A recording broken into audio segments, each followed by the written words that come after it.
আসসালামু আলাইকুম এভরিওয়ান। তো চলে এলাম দেখো ফাইনালি বিরিয়ানির রেসিপি নিয়ে। এটা আলু সেদ্ধ করে রেখে দিয়েছি, তো সেদ্ধ করে জাবরাং দিয়ে রেখে দিয়েছি।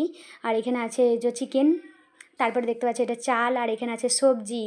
তো ক্যাপসিকাম, টমেটো, ধনেপাতা, কাঁচা লঙ্কা সমস্ত সব কিছু রয়েছে। তারপরে এই যে এটা কী বলো তো, এটা হলো বিফ। তো এটা দিয়ে আজকে বিরিয়ানি বানাবো না। আর এখানে তো ওই যে আলু ভাজার জন্য আমি তেল রেডি করে রেখেই দিয়েছি, তার মধ্যে আমি এক এক করে দিয়ে দেবো। এই দেখো সেদ্ধ করে আলু মানে ভাজলে না খুব সুন্দর হয়, খুব তাড়াতাড়ি হয়ে যায়। হ্যাঁ, কাজটাও খুব এগিয়ে আসে। আমার এক এক করে দিয়ে দিলাম, হয়তো ভাজা হয়েই গেল। দেখো এবার তোমরা দেখতে থাকো, কত সুন্দর লাল লাল করে ভেজে ফেলছি। আমি এক এক করে এবার তুলে নেব, সব পাত্রের মধ্যে তুলে নিচ্ছি।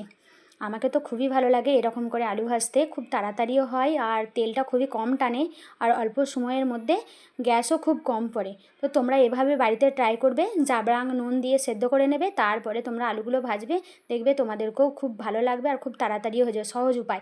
তারপরে আমি চলে এলাম পেঁয়াজটা বেরেস্তা করার জন্য। তো পেঁয়াজটা আমি ভালো করে নেড়ে ছেড়ে নিচ্ছি, ভালো করে লাল লাল করে নিচ্ছি। পেঁয়াজটা বেরেস্তা করে নেব। দেখো পেঁয়াজটা এবার আমি প্রায় হয়েই এসেছে। এই দেখো এবার হয়ে গেল পেঁয়াজ বেরেস্তা করা। তো পেঁয়াজটা এগুলো করে নিলে না খুব তাড়াতাড়ি কাজগুলো এগিয়ে যায়, কারণ এগুলো তো ছোটোখাটো কাজ, তাই না? ছোটোখাটো কাজগুলো মানে এত বিরক্তও লাগে। তো এগুলো সব ঠিকঠাক করে রেখে দিলে খুবই ভালো লাগে। তো আমি এবার এগুলোকে বেশ ভালো করে আমি ছেঁকে তুলে নিচ্ছি। তারপরে দেখো এখানে তো সব আমার রেডি করাই রয়েছে। এখানে এই যে চিকেনটা রয়েছে, তারপরে দেখো এখানে নিয়ে এলাম চাল, বাসমতি চাল। তো এই চালটাই বিরিয়ানি করলে খুব সুন্দর হয়। তারপরে এখানে নিয়ে চলেছি এই যে পেঁয়াজ বেরেস্তা, এখানে সমস্ত মশলা করা রয়েছে পেঁয়াজ বেরেস্তাটা। তারপর এখানে যে ভাজা আলুটা তো খুব সুন্দর হয়েছে ভাজা। আর এইখানে এই যে দেখো চিকেনটার এই যে মশলা করে ফেলেছি, ভালো করে মশলাটা করে নিচ্ছি। তারপরে এই যে আমি এখানে চালের জন্য এখানে আমি জল বসিয়ে দিয়েছি, টকবক করে ফুটছে। এবার আমি চালটা এর মধ্যে দিয়ে দেবো, আর চিকেনটা এখন দিয়ে দিচ্ছি। মশলা করা হয়ে গেছে চিকেনটা। এবার তোমরা ভাবছো আমি কেন ভেজে দিইনি, কারণ আমি ভেজে দিই না। ভেজে দিলে আমাকে ভালো লাগে না। তো ওই কাঁচাটাই এমনভাবে রান্না করব ঠিক ভাজা ভাজা করে, তাই এতে বিরিয়ানিটা এত সুন্দর টেস্ট হবে।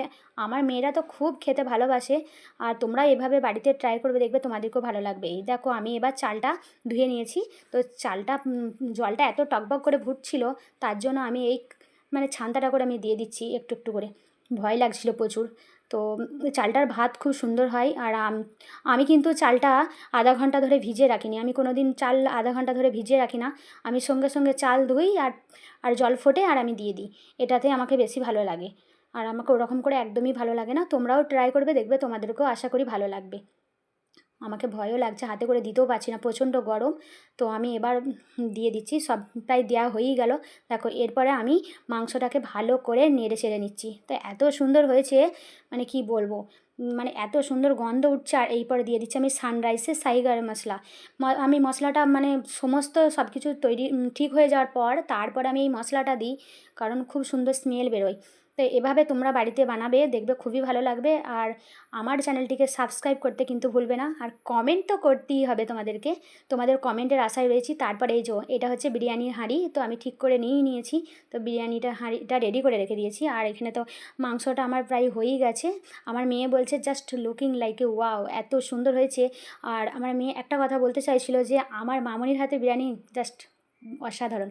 আর এখানে সমস্ত সব কিছু রেখে দিয়েছি। দেখো এটা হচ্ছে জাবরাং রাইস, আর এখানে হচ্ছে পেঁয়াজ বেরেস্তা, আর এখানে হচ্ছে দুধ দিয়ে, আর হচ্ছে মিঠা আতরটাকে আমি রেডি করে রেখে দিয়েছি। আর এখানে রাইস তো রয়েইছে তোমরা দেখতে পাচ্ছ, আর এখানে আলু ভাজা। আর এখানে চিকেনটা তো মানে কোনো বলার কথাই নয়, এত সুন্দর হয়েছে আর এত ভালো লাগছে। আর ওখানে পেঁয়াজ ভাজার আমি তেলটা রেখে দিয়েছিলাম, আর এই হাঁড়িটার মধ্যে দিয়ে দেবো। তো তোমরা এই যে ঘিটা তো দেখতে পাচ্ছ, তোমরা আবার বলবে যে পাম তেল দিয়ে ছেড়ে দিয়েছে, তো না, আমি ফাইনালি আমি ঘি দিচ্ছি। তো দেখো এক এক এক করে এক এক পর্ব করে আমি এবার ভাতটা রেডি করছি। প্রথমে দেখো কিছু পরিমাণ ভাত আমি দিয়ে দিলাম। তো একবারে তো দেওয়া যায় না, দুবার আমি এই জাঁকটা দেবো। তো তারপরে দিয়ে দেবো আমি ওই যে আমি তেল দিতে ভুলে গেছিলাম, নিচটা একটু তেল দিলে মানে ধরবে না ভালো। তো আমি এর মধ্যে একটুখানি দিয়ে দিলাম। তারপরে আমি দিয়ে দিচ্ছি পেঁয়াজ বেরেস্তাটা। তো এভাবে পাট পাট করে দিতে হয় না, তাহলে পাট পাট করে দিলে সমস্ত জিনিসটা একইভাবে চালিয়ে যায়।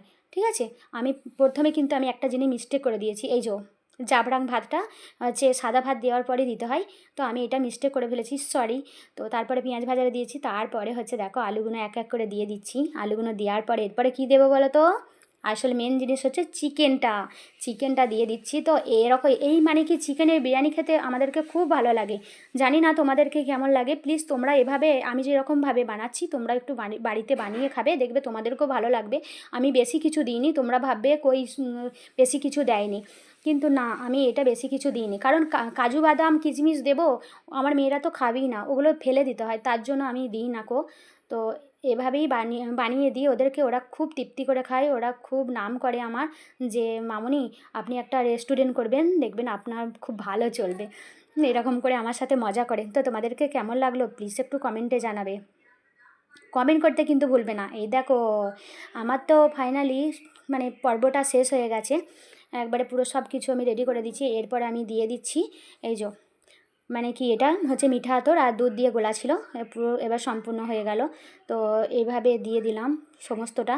তার মধ্যে এবার আমি দিয়ে দেবো কী বলো তো, এই যে তেলটাও দিয়ে দিচ্ছি, এটা হচ্ছে পেঁয়াজ বেরেস্তার তেল। এগুলো রেখে কি করব, ভাতের মধ্যে সব কিছু দিয়ে দিলাম। তারপরে দিয়ে দেবো কি, আমি তারপরে দিয়ে দেবো ঘিটা না দিলে তো বিরিয়ানিটা জমবেই না বন্ধু, ঘিটা দিলি তবেই হচ্ছে বিরিয়ানিটা জমবে। তো বেশি দেবো না, বেশি দিলে হচ্ছে আমার বাড়ির গার্জেনও খেতে চাইবে না, তারপরে হচ্ছে মেয়েরাও খেতে চাইবে না, ওদেরকে আবার গন্ধ লাগে। তো মানে গা ঘি এত উপকার কিন্তু ওদেরকে ভালো লাগে না। তারপর আমি ঢাকনাটা দিয়ে দিলাম। এরপরে দেখো আমি এবার কী করব, আর এটা হচ্ছে ওদের জন্য রেখেছি, ওরা এখন টেস্ট করবে। এগুলো কি আছে ওই ছোটো ছোটো কিছু মানে ছিল, আর সেগুলোকে আমি ওদেরকে টেস্ট করতে দিলাম। ওরা যা বলছে জাস্ট ওয়াও, খেতে এত সুন্দর হয়েছে। হ্যাঁ, তারপর আমি দেখো এবার আমি এখানে পাঁপড় ভাজতে লেগে গেলাম। তো বিরিয়ানি হলে তো পাঁপড় মানে সালাদ তো চাই, এইগুলো তো না হলে ভালোই লাগে না। তো জানি না তোমাদেরকে কেমন লাগে, আমাদেরকে তো এইগুলো তো মানে চাই তো চাই। তো আমি এক এক করে পাঁপড়গুলো ভেজে নিচ্ছি। তো তোমরা দেখো, আর কে কোথা থেকে দেখছো প্লিজ একটু কমেন্টে জানাবে। তাড়াতাড়ি দেখো এই অনেকগুলো ভাজা হয়ে গেল। তো আমাকে আমার মেয়ে বলছে আর কতগুলো ভাজবেন, আমি বলছি দাঁড়া, তোদের তো আবার একটাই মন পোষাবে না, 3টে 4টে করে না নিলে তো ভালোই লাগে না। তো বলছে ঠিক আছে, বলছে আমি তো 4টে খাবো, এরকম বলছে। দেখো কতগুলো ভাজা হয়ে গেল। তো দেখো এই কাগজের, এটা হচ্ছে কাগজের পাঁপড়, আমাকে এই কাগজের পাঁপড়টা খুবই ভালো লাগে। তারপরে তোমাদেরকে সামনে নিয়ে চলে এলাম দেখো বিরিয়ানি। তো বিরিয়ানিটা ফাইনালি আমি খুলে ফেলেছিলাম, দেখছিলাম। তো আমি ওখানে হচ্ছে আমার শ্বশুরমশাইকে আগে দিতে হয়, তো ওনাকে আগে আমি ভাত দিয়ে দিয়েছিলাম। তো উনি নামাজ পড়ে চলে এসেছিলেন, তো ওনাকে আমি আগে ভাত দিয়ে দিচ্ছি, তারপরে আমার হাজব্যান্ডের জন্য আমি ভাতটা খুলছি। তো দেখো এত সুন্দর হয়েছে, একটুও মানে ভাতের গায়ে ভাত লাগেনি, এত ঝরঝরে হয়েছে, এত সুন্দর টেস্টফুল হয়েছে। তো আমি এক এক করে সবারই ভাতগুলো আমি রেডি করে নিচ্ছি, তোমরা এখন দেখতে থাকো। এই দেখো হয়ে গেল। তারপরে আবার দেখো আমরা খেতে বসে পড়েছি। তো আমরা এখানে 4জন খেতে বসেছি, আমার শাশুড়ি মা নেই, আর আমার শ্বশুরকে তো আগেই দিয়ে দিয়েছি, আর এখানে সমস্তটা আমরা রেডি করে নিয়েছি। এই দেখো আমার হাজব্যান্ড খাচ্ছে, আমার ছোটো মেয়ে খাচ্ছে, তারপরে আমি আছি, তারপরে আমার বড় মেয়েকে দেখাচ্ছি তোমাদেরকে, ও কিন্তু লজ্জা পাচ্ছে, এই যে তোমাদের নায়িকা। তো ও ক্যামেরার সামনে আসতে খুবই লজ্জা পাই, তো ও ভিডিও বানাই খুব জোর করে। তো দেখো তোমাদেরকে কেমন লাগছে প্লিজ একটু কমেন্টে জানাবে, আর কেউ কিন্তু সাবস্ক্রাইব করতে ভুলবে না। আর আমার ভিডিও কে কোথা থেকে দেখছো প্লিজ তোমরা একটু কমেন্টে জানাবে। টাটা।